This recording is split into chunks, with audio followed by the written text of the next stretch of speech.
Como ustedes ven en pantalla, el título de este sermón lo he llamado Israel en la Biblia. Así que vamos a hablar un poquito de la nación de Israel.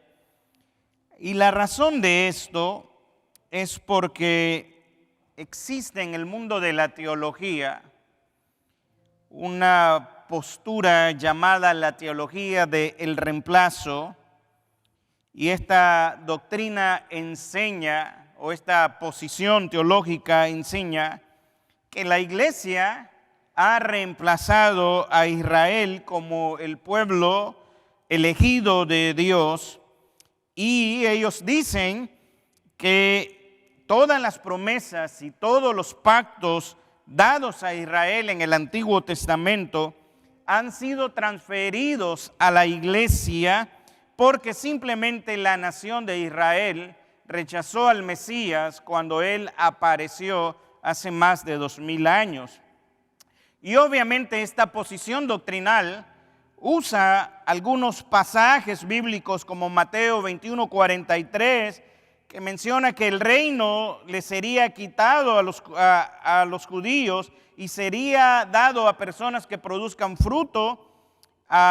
Y también ellos hacen una distinción entre lo que es el Israel espiritual y el Israel étnico. Y también dicen que Jesús es el verdadero Israel y todas estas cosas.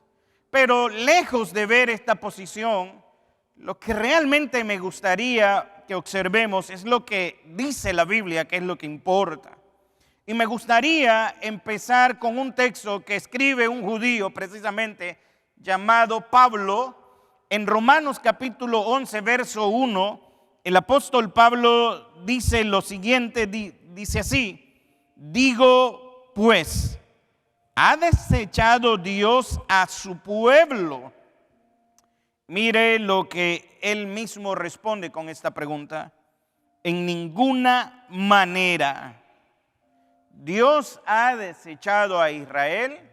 Bueno, Pablo dice, en ninguna manera. Así que hoy espero hablar un poco acerca de Israel, y la razón de hablar de Israel es porque realmente Israel aparece en las Sagradas Escrituras. Desde el inicio del libro de Génesis hasta el libro de Apocalipsis está mencionado Israel en los 66 libros de las Sagradas Escrituras. Por lo tanto, tiene cierto protagonismo, no solamente en la historia antigua, sino también en lo que será la historia futura. Y como todos sabemos, ahora mismo hay un conflicto bélico entre Israel y la nación de Irán, que no es otra nación que el otrora imperio persa del pasado. Irán es Persia del pasado, el imperio que conquistó a Babilonia y que también sometió a la nación de Israel hace muchos años. Lejos de traer una exposición política, lo que quiero es que observemos en realidad qué es lo que la Biblia nos enseña con relación a Israel y con relación a los tiempos futuros. Así que por favor, colóquese de pie, y hoy voy a llevarlos a través de un breve resumen de la historia de Israel, y vamos a ver si realmente Israel ha sido desechado como algunos de la teología del reemplazo lo enseñan. Inclina tu rostro y vamos a orar. Amado Dios, en el nombre de Jesús, en esta hora te suplico, te ruego que tú uses mi voz, Señor, para que sea tu voz, que tu palabra hable y que ella traiga claridad a nuestro espíritu, a nuestro entendimiento, y cualquier inyección que yo haga de esta palabra, Señor, tú la reviertas en el nombre de Jesús. Amén y amén. Pueden tomar sus lugares, por favor. Bien, me gustaría ir en el tiempo, 4000 años atrás en el tiempo.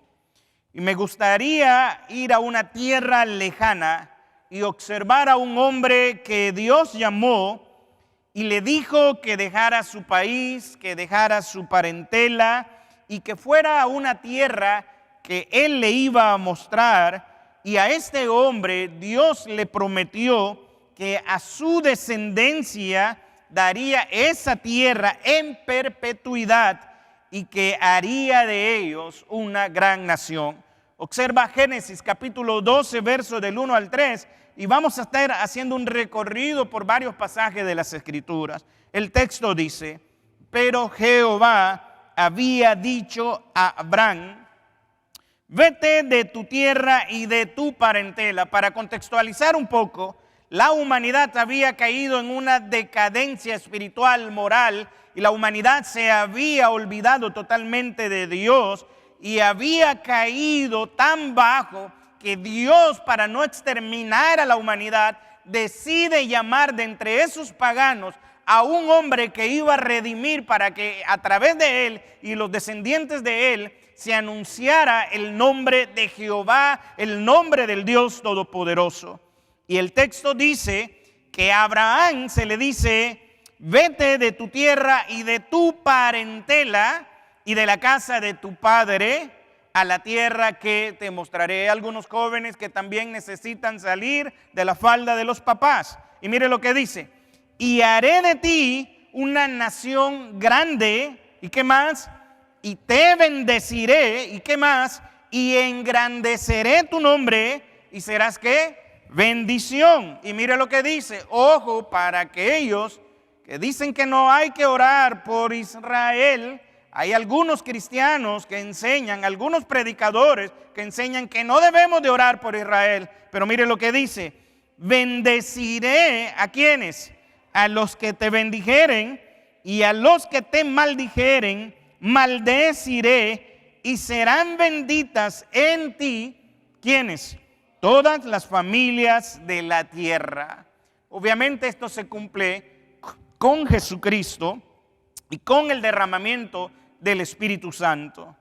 Pero estas promesas y este llamamiento que se le hizo a Abraham fue ratificado a su hijo Isaac y a su nieto Jacob respectivamente. Génesis 26, 3 y 5 se habla de Isaac, y Génesis 28, 13 al 15 se habla de Jacob. No tengo mucho tiempo para entrar en estos textos, pero voy a citar uno. Génesis 28, 13 al 15, mire lo que dice: y he aquí, Jehová estaba en lo alto de ella, el cual dijo: yo soy Jehová, el Dios de quién, de Abraham tu padre, y el Dios de Isaac. Aquí Dios está hablando con Jacob.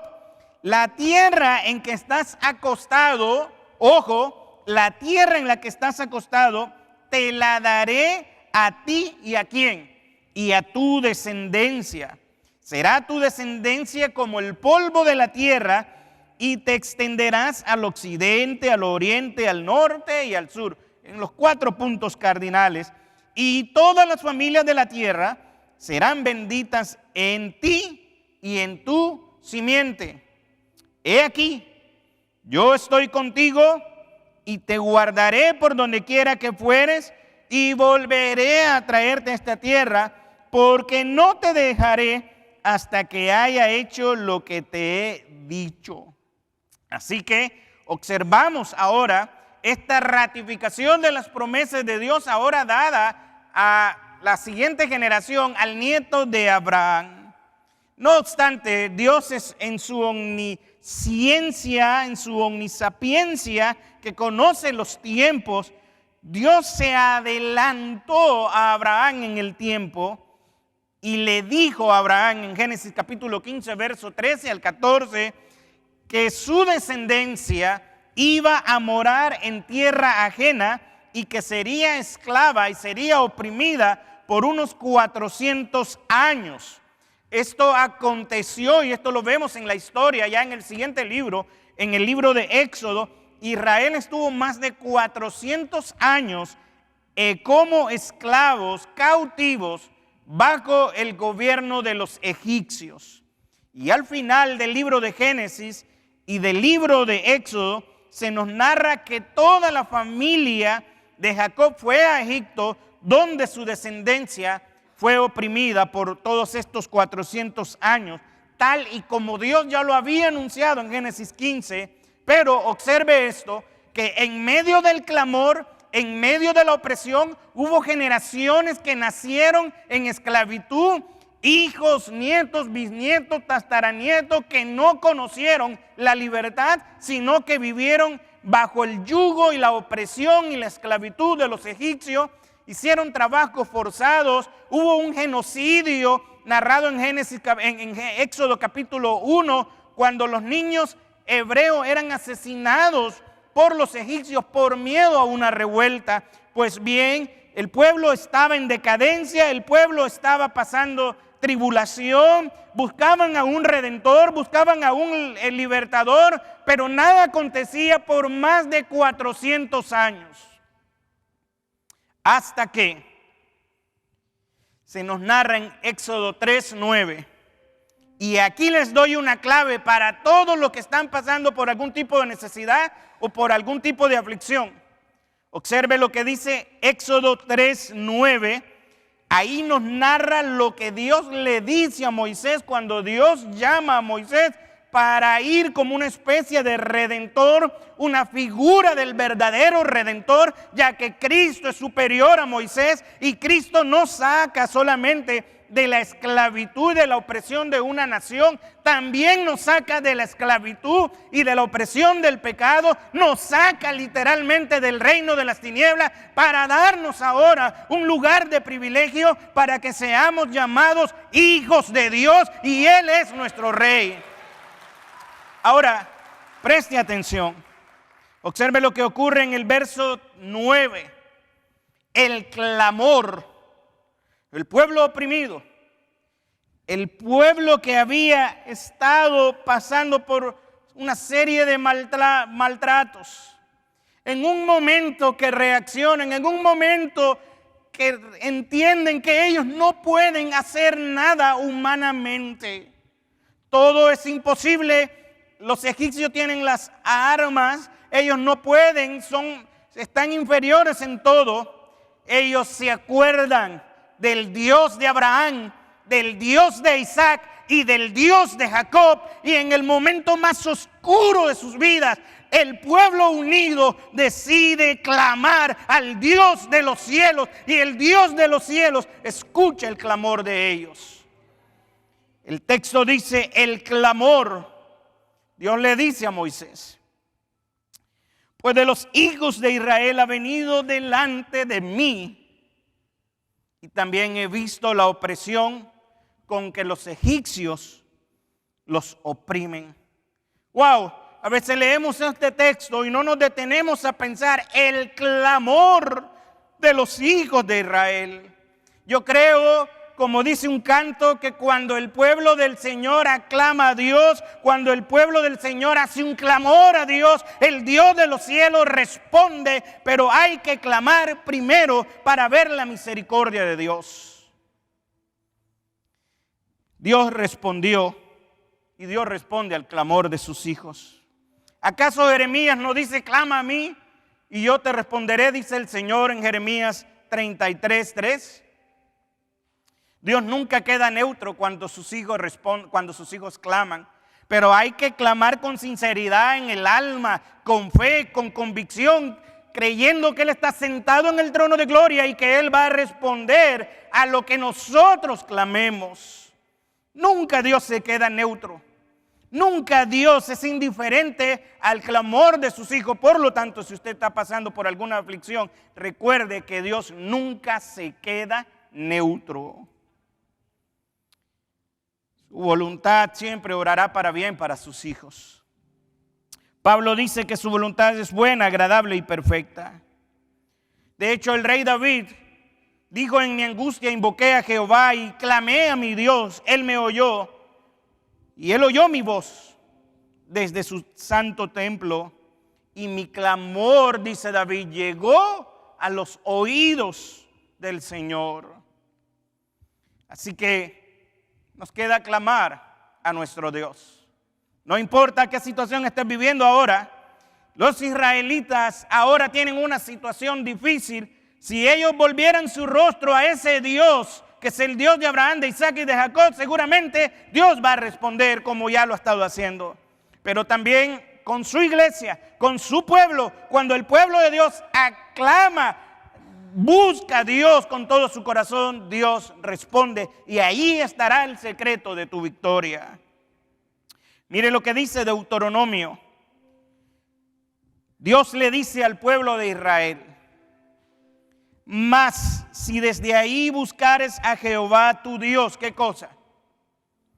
Desde donde estés, desde tu clamor, desde tu angustia, desde tu necesidad. Mas si desde allí buscares a Jehová tu Dios, ¿qué cosa? Lo hallarás. ¿Pero cómo? Si lo buscares de todo tu corazón y de toda tu alma. A veces decimos que Dios no me escucha, es que Dios no me responde. Y la pregunta es, ¿lo estás buscando con todo tu corazón, con toda tu alma? Mire lo que dice. Es a Israel, al Israel étnico se le está diciendo esto. Para aquellos que creen que la iglesia reemplazó a Israel. Cuando estuvieres en angustia, Israel, y te alcanzaren todas estas cosas, y en los postreros días te volvieres a Jehová tu Dios y oyeres su voz, porque Dios misericordioso es Jehová tu Dios, no te dejará, ni te destruirá, ni se olvidará del pacto que le juró a tus padres. Por eso sigue el Israel étnico ahí, por el pacto que Dios hizo con los patriarcas. Ahora, todos creen que Israel nació como nación en el año 48. No, Israel nació como nación cuando Israel sale de Egipto. Cuando salen de Egipto, se estaba anunciando al mundo entero el nacimiento de la nación de Israel. Y justo antes de entrar a la tierra prometida, Dios puso ante ellos las promesas, pero también las advertencias que quedaron registradas en al menos 2 libros del Pentateuco, en Levíticos 26 y Números 28 al 30. Dios a este pueblo les aseguró con claridad que si le obedecían serían prosperados, pero si le desobedecían enviaría juicio sobre ellos. Estos principios que fueron dados a Israel en aquel momento también son principios para nosotros. Si obedecemos a Dios, todo nos va a ir bien. Pero si andamos en desobediencia, si nos ponemos a pelear con Dios y queremos hacer lo que nos dé nuestra regalada gana, obviamente las cosas no van a ir tan bien.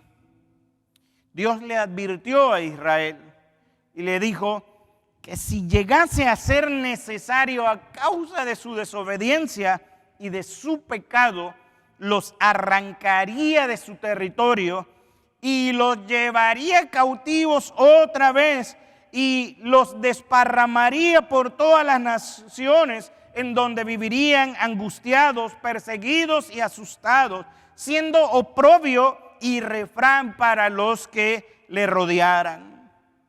Esto se cumplió con este pueblo.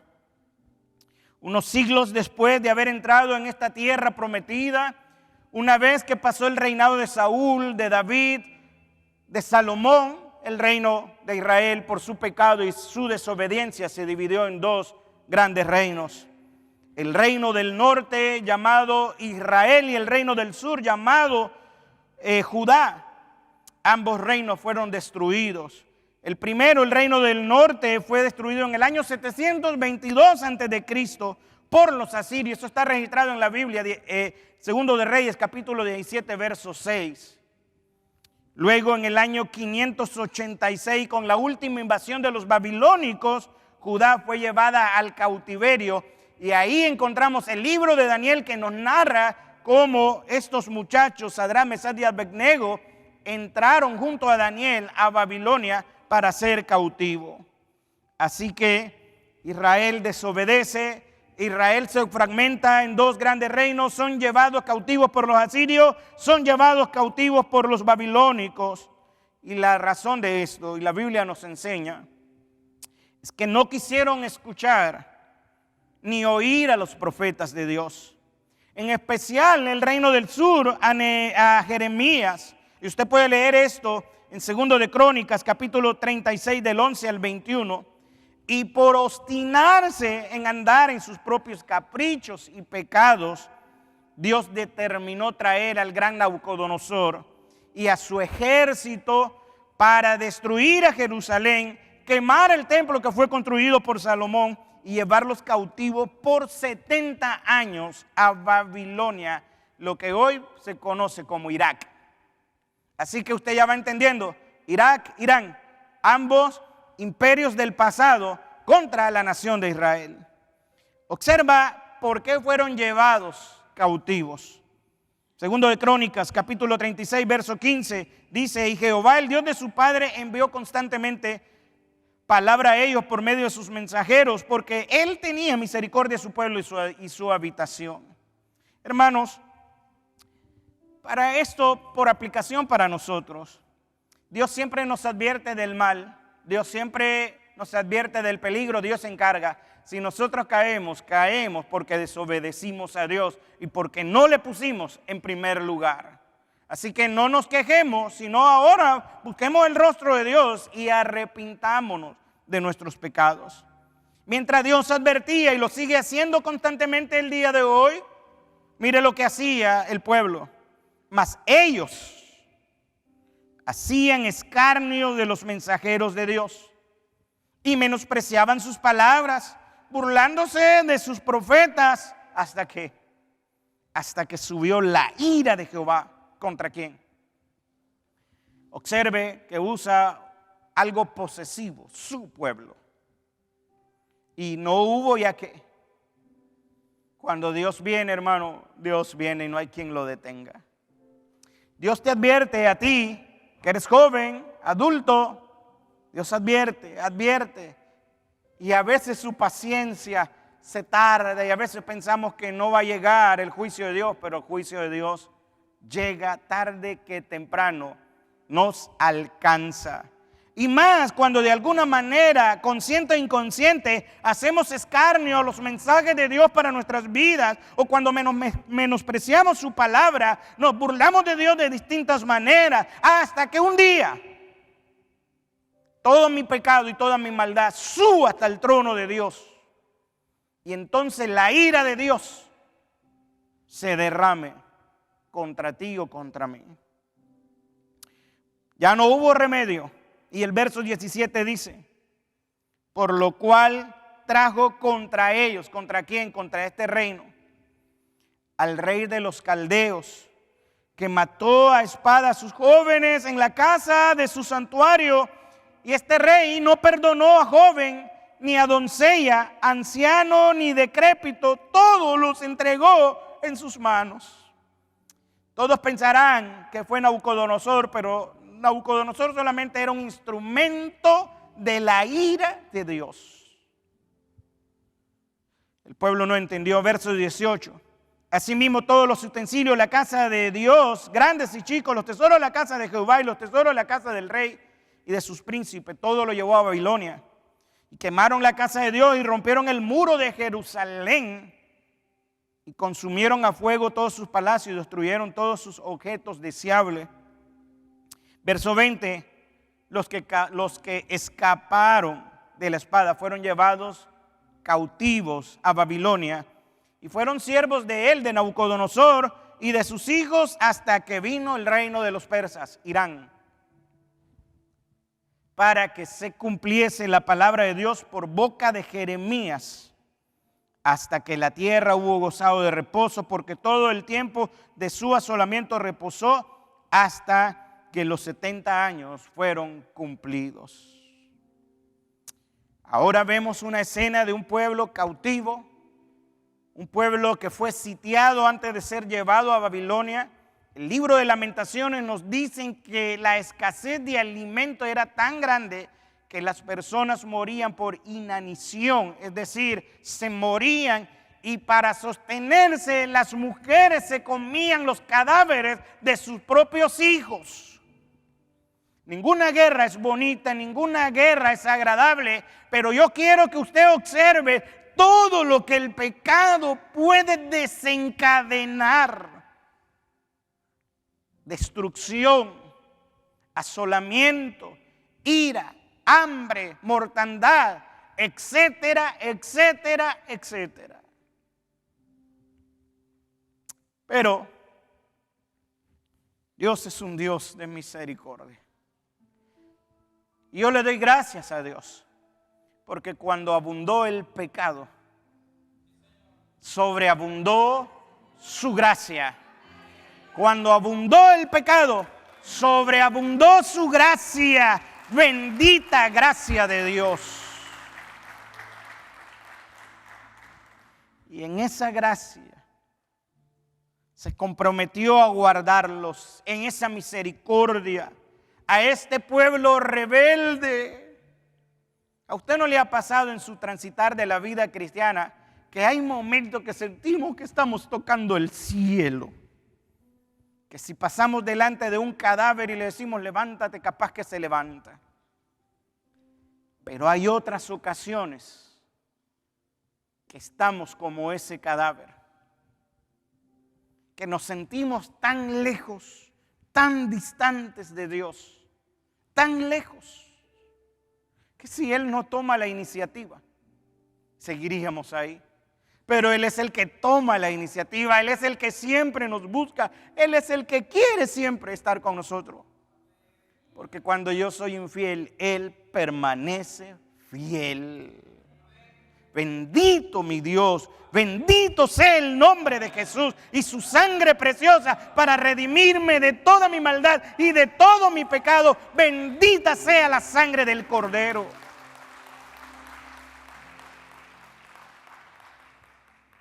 Dios prometió guardarlos y regresarlos a su tierra cuando ellos se arrepintieran. Todo proceso de restauración tiene que ver con arrepentimiento primero. Pero todo esto que Dios hace, lo hace porque ya lo había establecido en su palabra y Dios no puede negarse a sí mismo.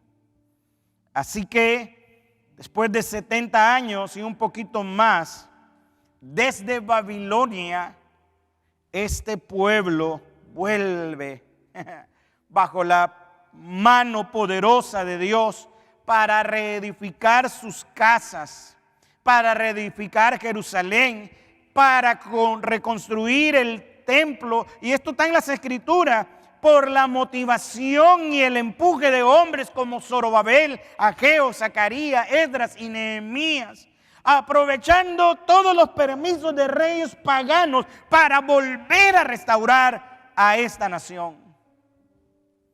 En los años siguientes, el pueblo siguió sufriendo de atropellos. Vinieron los griegos con Alejandro el Grande. El pueblo tuvo momentos de búsqueda de Dios y volvían a caer como en la época de los jueces.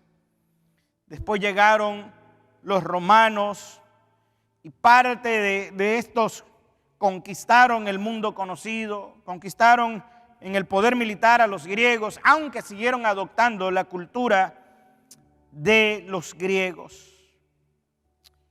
Y los judíos bajo este gobierno romano, después de haber rechazado y crucificado al Mesías, el general romano Tito avanza una vez más para tomar la nación, destruir a Jerusalén y quemar el segundo templo por segunda ocasión, cumpliendo la profecía de Daniel 9:26. Mire lo que dice, esto es profetizado 500 y tantos años antes, y después de las 62 semanas se quitará la vida al Mesías, mas no por sí. El pueblo de un príncipe que ha de venir destruirá la ciudad y el santuario. Después de la muerte de Cristo, esto aconteció realmente, y su fin será con inundación. Hasta el fin de la guerra durarán las devastaciones.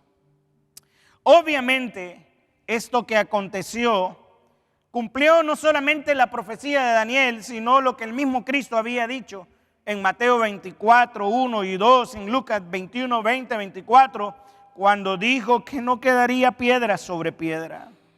Ahora, no hay manera de describir lo horrible y lo tremendo que fue aquello que sufrieron los judíos. Así que primero los egipcios, después los asirios, los babilónicos, los persas, los griegos, los romanos.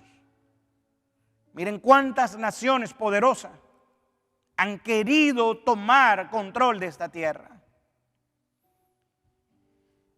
Si hay alguno que quiere familiarizarse con estas historias, le ruego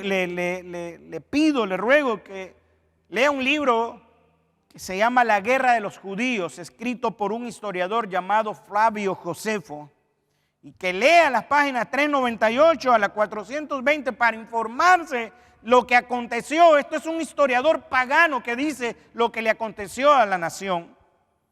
Los romanos, dice la historia, dice Josefo, tomaron 97,000 prisioneros en aquellos días. Mataron a unos 100,000 judíos, de los cuales una gran parte fueron masacrados en el área del templo. Josefo dice que él estuvo presente y él atestiguó que no se veía el suelo a causa de la cantidad de cadáveres que había de judíos, que en muchos lugares no se podía caminar por los montones de cuerpos sin vida y que el hedor era insoportable. Desde ese momento, desde el año 70, ahora quiero que me siga con esto que voy a decir. Desde el año 70 después de Cristo, los judíos volvieron a ser desparramados por todas las naciones, cumpliéndose una vez más lo que Dios les había anunciado y advertido, que si desobedecían, Dios les iba a aplicar una vez más el castigo. Pero una vez más, adivine qué, con todo y pese a ello, Dios les habría de guardar en todo el mundo por más de 19 siglos, por más ¿cuántos son 19 siglos? 1900 años. Por más de 1900 años, los judíos estuvieron fuera de su tierra, desparramados por distintos lugares. Y la razón por la cual no dejaron de existir como otros pueblos de la antigüedad es porque en ellos hay un pacto establecido por el Dios de los cielos. Y esa es la razón.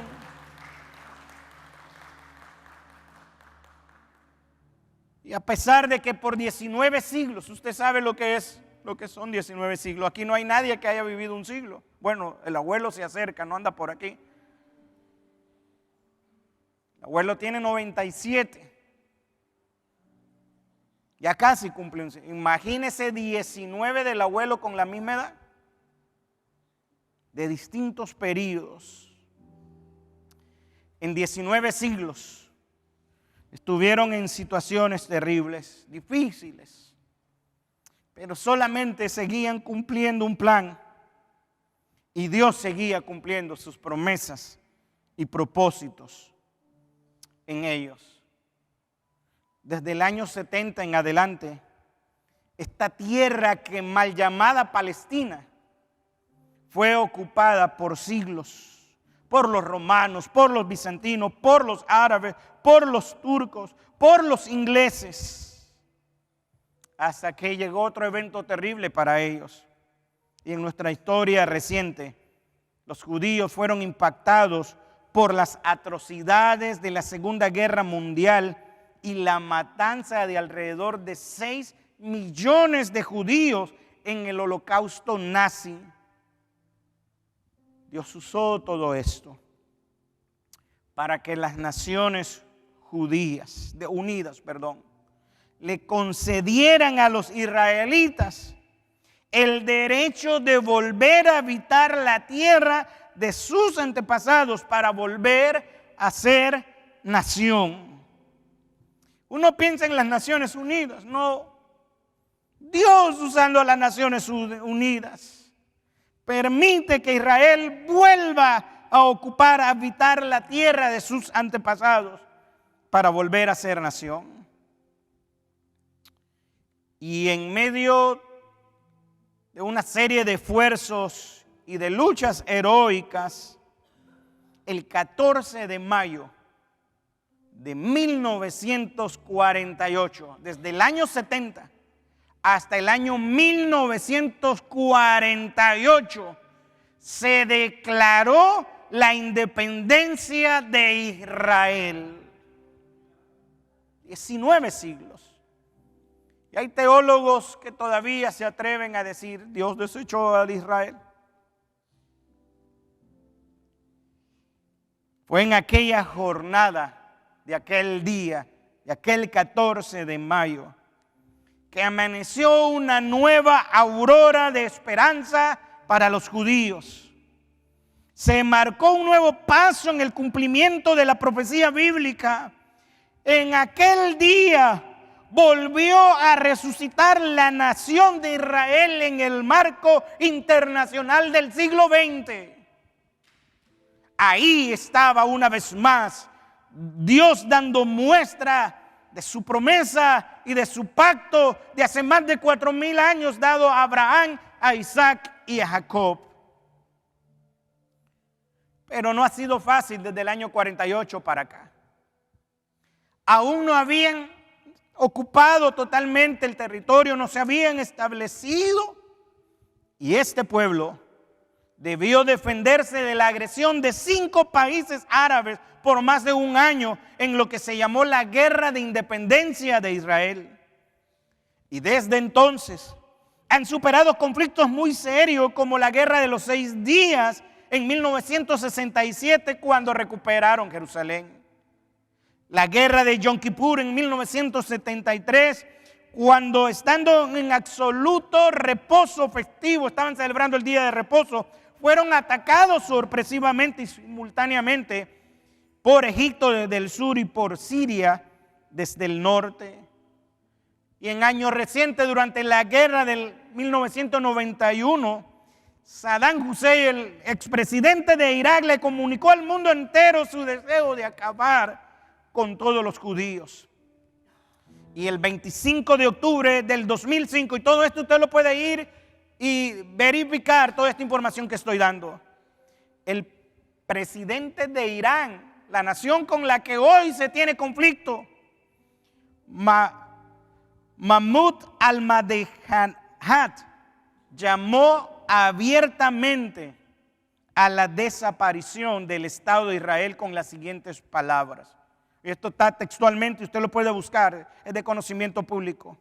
Él dijo, como dijo el imán, el ayatolá Jomeini, el líder de la revolución islámica, Israel, dijo este hombre, debe ser borrado del mapa.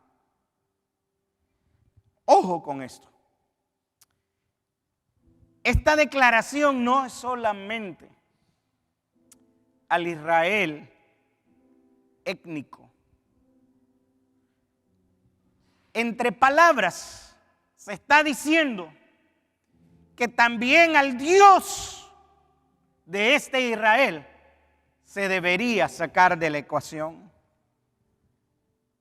Aquí no hay solamente una cuestión política. Aquí también hay obras tenebrosas del reino de las tinieblas actuando detrás de todos estos poderes que quieren destruir a este pueblo. Destruir a Israel ha sido un emprendimiento en lo que ya han fracasado muchos. Y la historia continúa en el 2025. Enfrentamientos, atentados sangrientos, heridas que no cicatrizan. Todo esto parecen honestamente no detener a este pueblo en su lucha por un presente mejor y un futuro de paz en su propia tierra.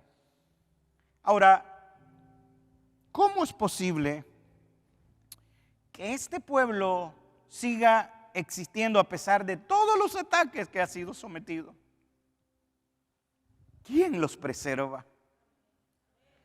¿Quién los guarda?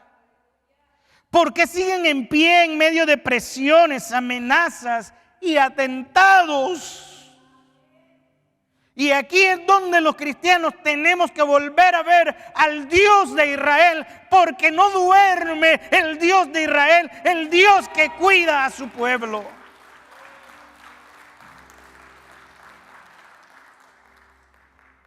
Y piensa en esto: si ellos hubieran dejado de existir, si ellos fueran borrados del mapa, quedaría demostrado que el Dios de Abraham, de Isaac y de Jacob, y el Dios de los cristianos, porque es en el mismo Dios que creemos, no es un Dios confiable, no es un Dios fiel, sino que es infiel, es un Dios poco fiable, pero es todo lo contrario. Este Dios es fiel, este Dios es todopoderoso, este Dios es capaz de sostener a una nación que se ha desparramado por el mundo por más de 19 siglos. Es un milagro la sobrevivencia de Israel. ¿Cómo? ¿De dónde? Es prueba. Israel es una prueba de la bondad de Dios. Es una prueba del poder de Dios, de la actividad de Dios, de la fidelidad del Dios vivo y del Dios verdadero. Y es que Él se lo dijo al faraón. Éxodo 4:22. Dios le dice a Moisés: y dirás a Faraón, Jehová ha dicho así. Para aquellos de la teología del reemplazo, no se equivoquen. La Biblia es una unidad. Es una unidad. Jehová ha dicho así: Israel es mi hijo, mi primogénito. Ese es. Dios tiene un plan. No es que Dios tenga dos pueblos. Dios tiene un solo pueblo. Y esto parece contradictorio, pero sigue habiendo un plan para esta nación. Ahora bien, ¿qué tiene que ver todo esto con lo que trato de decir? Bueno, muchísimo. Porque a través de los libros de los profetas como Joel, Amós, Sofonías, Isaías, Miqueas, Jeremías, Ezequiel, etc., así como en el Nuevo Testamento, en libros como Mateo y Apocalipsis, cuando se mencionan los acontecimientos finales de los tiempos y de la era, adivine qué, aparece Israel. Cuando se habla del día del Señor, cuando se hablan de los juicios, cuando se habla del surgimiento del anticristo, invariablemente a lo largo y ancho de las Escrituras se menciona a los judíos como parte de los eventos futuros. Pero en las profecías se ve cumpliéndose algo importante. Se ve a los judíos regresando a su propio país. Y me gustaría que por los próximos minutos, ya casi nos vamos, preste atención, pues donde la Biblia habla, por ejemplo, del valle de Megiddo, Judea, Jerusalén, el monte de los olivos, ahí está Israel. Entonces, es allí la importancia,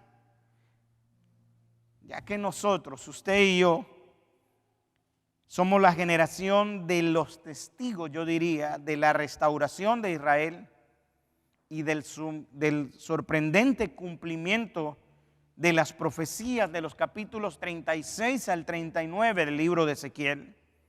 Estos capítulos predicen el regreso de los judíos en un proceso de restauración gradual a la nación. Hoy en día decimos, es que Tel Aviv es una ciudad muy pagana, Jerusalén esto. Bueno, las profecías dicen, esto no lo digo yo, que hay un proceso de restauración gradual para esta nación. Y llegará el día en que toda esta nación será salva. Esta profecía de la que hablo se describe en la visión de los huesos secos, sobre los cuales suben primero tendones, luego carne, después piel y finalmente espíritu. Si alguien quiere familiarizarse con lo que estoy diciendo, cuando regrese a casa, vaya y lea Ezequiel 37.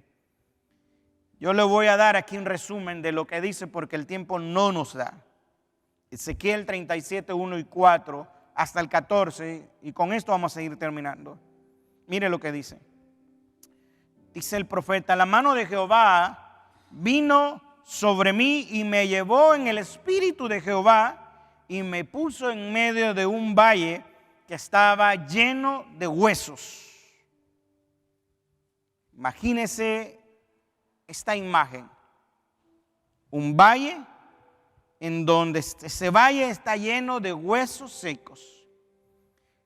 Y me hizo pasar cerca de ellos por todo en derredor, y he aquí que eran muchísimos sobre la faz del campo, y por cierto secos en gran manera. Y mire lo que le dicen. Y me dijo: hijo de hombre, ¿vivirán estos huesos? Y dije: Señor Jehová, tú lo sabes. Me dijo entonces: profetiza sobre estos huesos y diles: huesos secos, oíd palabra de Jehová. Mire el verso 5. Así ha dicho Jehová el Señor a estos huesos: he aquí yo hago entrar espíritu en vosotros y viviréis. Y mire lo que dice: y pondré tendones sobre vosotros y haré subir sobre vosotros carne y os cubriré de piel y pondré en vosotros espíritu y viviréis y sabréis que yo soy Jehová. Verso 7. Profeticé, dice el profeta, pues como me fue mandado, y hubo un ruido mientras yo profetizaba, y he aquí un temblor, y los huesos se juntaron, cada hueso con su hueso, y miré, y he aquí tendones sobre ellos, y la carne subió, y la piel cubrió por encima de ellos, pero no había en ellos espíritu. Y me dijo: profetiza al espíritu, profetiza, hijo de hombre, y di al espíritu: así ha dicho Jehová el Señor, espíritu, ven de los cuatro vientos y sobre estos muertos y vivirán. Y profeticé, dice el verso 10, como me había mandado, y entró espíritu en ellos y vivieron y estuvieron sobre sus pies un ejército grande en extremo. Me dijo luego: hijo de hombre, observa quiénes son todos estos huesos secos que estaban sin espíritu, sin vida. Y me dijo luego: hijo de hombre, todos esos huesos que estaban secos, muertos, sin espíritu, son la casa de Israel, son la casa de Israel. Y mire lo que dice: he aquí, ellos dicen, nuestros huesos se secaron y pereció nuestra esperanza y somos del todo destruidos. Por tanto, profetiza. Hay un contraste entre el verso 11 y el 12. Identifican a la casa de Israel como todos estos huesos. Y saben que están en ruina. Y estuvieron desparramados por las naciones de la tierra. Pero ahora Dios, recordando una vez más su pacto, su promesa incondicional, profetiza y diles: así ha dicho Jehová el Señor. Así ha dicho Jehová el Señor. Cuando Dios habla, el hombre calla. Los gobiernos de la tierra tienen que callar cuando Dios habla. Así ha dicho Jehová el Señor: he aquí, yo abro vuestros sepulcros. Y mire cómo lo llama para aquellos que dicen que Israel ya no es más pueblo mío. y os haré subir de vuestras sepulturas y os traeré, ¿a dónde? A la tierra de ¿dónde? A la tierra de Israel, no a la tierra de Palestina, a la tierra de Israel, a la tierra de Israel. ¿Para qué? Para que sepan que Él es Dios. Y sabréis que yo soy Jehová cuando abra vuestros sepulcros y os saque de vuestra sepultura, pueblo mío, pueblo mío. Y quizás a algunos esto no le interese, pero te debería de interesar, porque esto es parte de los últimos tiempos. Por tanto, prestemos atención a los eventos que están aconteciendo ahora, porque esto puede ser una señal única de que un evento también se acerca para la iglesia redimida, y es que suene una trompeta desde los cielos y el Señor nos venga a buscar.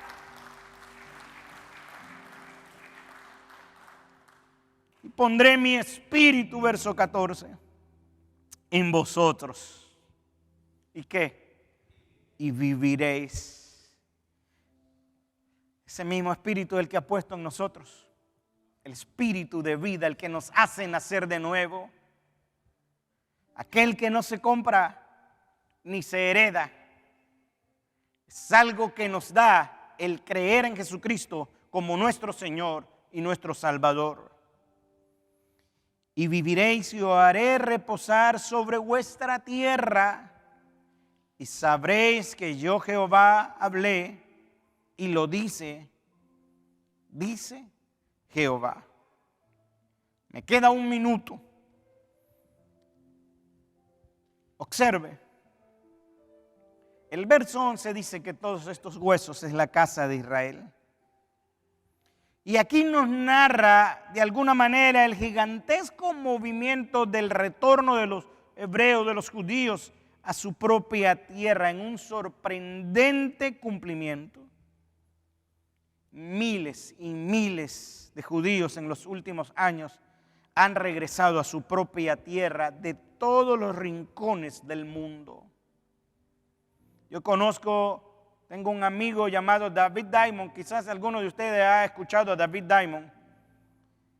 David todos los días me escribe cosas de Israel, es descendiente de judíos y ahora está allá en Israel. Están regresando a su propia tierra. Esta visión de los huesos secos en este valle nos muestran el poder de Dios sobrenatural. Dios tiene el poder de abrir los sepulcros, sacarte de la sepultura para llevarte a una tierra buena, a un terreno seguro. Cuando el Señor termine de restaurar a toda esta nación étnica, también lo hará espiritualmente. Él pondrá su espíritu en ellos para que vivan, como dice el verso 14. Ellos recibieron el aliento de vida. Estaban muertos, pero creemos que el Espíritu de Dios los hará renacer. Y en conclusión, hoy en día, y a pesar de las guerras que han tenido, y a pesar de la guerra, son un país pujante, con más o menos más de 7 millones de habitantes, y un lugar que hoy en día se destaca entre todas las naciones modernas. Este pueblo que estuvo desparramado por 19 siglos, a pesar de las guerras que han tenido, siguen progresando en los campos de la ciencia, en la tecnología, en la economía, en la medicina, en la defensa, en el turismo, en la agricultura. Después de estar esparcidos por los rincones del mundo, luego de 19 siglos de peregrinaje, resucitaron bajo el poder de Dios como nación y en medio de presiones, amenazas y atentados, siguen creciendo y progresan con sorprendente tenacidad. Mi país tuvo su independencia en 1821 y está más atrasado que yo no sé quién. ¿Y lo de ustedes? Pero esta nación, hermanos, esto es increíble. Y lejos de ver a la nación, hay que ver al Dios de esta nación. Por todas partes los ha hecho regresar. Y en medio de toda esta hostilidad, se está preparando lo que a mi juicio sea la nueva Casa Blanca en los tiempos futuros. La ciudad de Jerusalén, el monte de los olivos. Ahí descenderá el Cristo de la gloria. Y todos los que le traspasaron harán lamentación por él. Un reino de justicia. Apocalipsis 20 habla de este reino, que a mi juicio será literal, presencial, no es simbólico, como algunos teólogos enseñan. Yo espero el reinado de mi Cristo, aunque ya reina, se consumará cuando Él aparezca. Dios regresará. Y esta nación, y póngase de pie, será levantada. Y más de 144,000, ojo con esto. Hay un error doctrinal con los testigos de Jehová que mencionan que 144,000 son miembros de la Watchtower. No. Apocalipsis capítulo 7 dice que son 144,000 de cada una, ¿de qué cosa? De las tribus de Israel. 12,000 de esta, 12,000 de aquella. 144,000 siervos del Señor se levantarán de esa nación como un remanente que anunciará al Dios de los cielos en medio del fuego de la gran tribulación. Así que también se levantarán dos testigos importantes de esta nación. Todo esto está en las Escrituras. Es cierto que por muchos siglos también desecharon a su Mesías, lo han desechado. A los suyos vino y los suyos no le recibieron, mas a todos los que le recibieron, bendito Dios, porque por el rechazo de ellos, el Evangelio nos llegó a nosotros y hoy nosotros somos llamados hijos de Dios. Llamados hijos de Dios, nuestros nombres inscritos en el libro de la vida.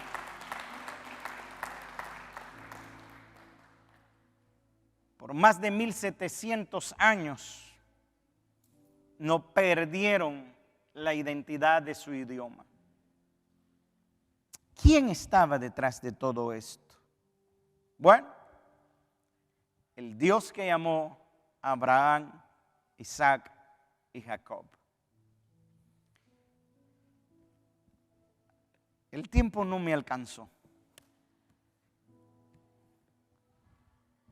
pero por hoy es suficiente para que puedan regresar el próximo domingo. Por cierto, invite a alguien más para venir el próximo domingo. Estamos en campaña. Alguien dice, pastor, hay una campaña de evangelismo. No, todos los domingos estamos en campaña. Todos los domingos invite a alguien para que conozca de Cristo. Pero hoy el mundo está convulsionado. La nación en la que vivimos prácticamente está en guerra. Estamos en guerra ahora mismo. No sabemos qué acontecimientos vienen. Hay advertencia contra esta nación. Y hay sectores muy vulnerables. Las iglesias son vulnerables a cualquier cosa, atentado y cosas así. Escuelas, hospitales. Nos parece que está lejos. Y sí, está lejos el conflicto. Pero le pongo esta ilustración. Cuando se oía del coronavirus, el coronavirus nos parecía lejos hasta que tocó nuestras puertas. No sabemos, Dios permita que no. Pero muchos de los hijos de algunos de ustedes o familiares, parientes, quizás van a ser movilizados. Y algunos que están en la reserva quizás volverán a ser llamados. Y no sabemos realmente a qué tipo de consecuencias militares nos enfrentaremos. La economía, ya se habla de un golpe a la economía de la nación. Nadie quiere estar en una guerra. Algunos vivieron en algunos países con guerra. Yo viví en un país con guerra. Pero esas guerras que nosotros vivimos en nuestros países, aunque terribles, no se comparan con estas. Estos son otros niveles. Pero ninguna guerra es buena. Y quiero decir esto también. Seguramente hay creyentes en Irán. Hay cristianos en Irán. Como hay cristianos en Israel. Hay soldados que quizás son cristianos. No podemos pedirle a Dios que detenga su plan. Todo esto está en control del plan de Dios. Va a pasar lo que Dios ya ha escrito que va a acontecer. Solamente nos toca orar. Orar por nuestra nación donde vivimos. Por nuestros países de donde vinimos nosotros, porque serán seguramente afectados también. Y esperando que Dios guarde a su pueblo, como siempre lo ha hecho. Yo quiero pedir a la iglesia que, entendiendo la magnitud del conflicto en el que nos encontramos, nos dispongamos a clamar en esta hora por los creyentes que viven en Irán, en Israel, por los soldados, orar por la situación que hay. Que Dios nos permita vivir en paz en nuestra nación. Y si usted quiere venir y orar conmigo, porque creo que la iglesia, aquí es donde la iglesia clama. Vamos a orar por la situación que vivimos. Y si usted tiene una situación personal, también venga a orar conmigo. Salga de su lugar si usted quiere y venga y oremos por esta situación. Debemos orar.